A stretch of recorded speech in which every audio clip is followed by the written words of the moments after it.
BMW is thought by many to have stronger diesel than petrol engines. This is in fact a new phenomenon. Today, I go over the evolution of 5 BMW Inline-6 diesels and rank them into 3 tiers. The M21 was BMW's first 6-cylinder diesel engine. Based largely on the M20 petrol, the M21 has a similar single overhead cam design with cast iron block and cast steel crankshaft. Its internals are reinforced to cope with higher compression and diesel combustion. The M21 also uses a timing belt. Its mechanical fuel pump was initially controlled mechanically, while later units had electronic control. The M21 was intended to be turbo diesel exclusively, but BMW introduced a naturally aspirated version in 1985, recognized by its D instead of TD designation. There is no intercooler installed from factory. The M21 is lethargic and gutless, even in turbocharged form compared to the M20 petrol, much less the contemporary Mercedes OM 603. Its cylinder head tends to crack, and timing belt failure is not uncommon. Part of the reason why BMW diesels are remembered fondly today is because the M21 has been forgotten. The M51 was an evolution of the M21 with a similar cast iron block and cast steel crankshaft. Its small increase in displacement was achieved by having a slightly longer stroke. A main difference is the adoption of a timing chain as well as hydraulic tappets.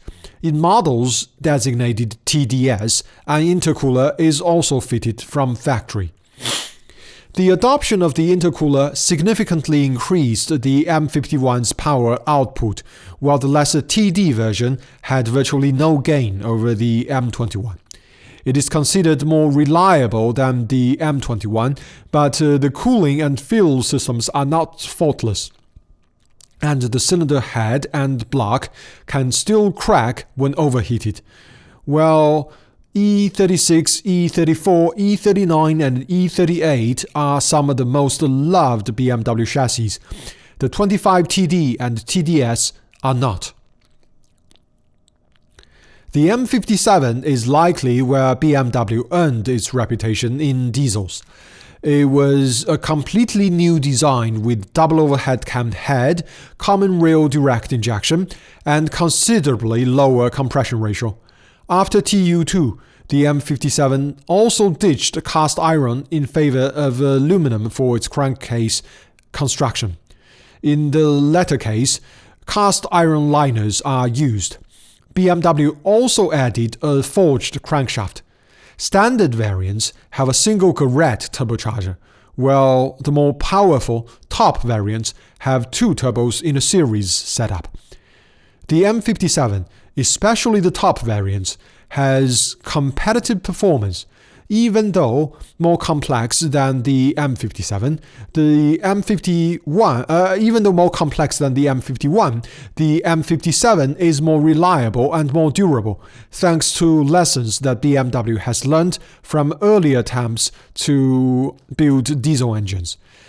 Main issues include the swirl flaps in the plastic intake manifolds that can be dislodged and ingested by the engine. The N57 was an evolution of the M57, bearing much resemblance to the M57 TU2. A main difference is the revised timing chain setup at the rear of the engine. U and O variants have a single variable geometry turbocharger, while the T and S variants have 2 and 3 turbos respectively. Performance-wise, the N57 was a small step forward in standard variants, while the S variants in the 50D and M50D models are able to pull V8 level performance. While the engine is considered reliable, the N57 suffers from timing chain problems and is generally less dependable than the M57. It is also said that the N57 seldom runs right after rebuild. probably reflecting the engine's tighter tolerances and resulting shorter service life. The B57 is part of BMW's current B-series modular engine lineup, sharing basic design with the B37 and B47 diesels, as well as the B38, B48, and B58 petrols.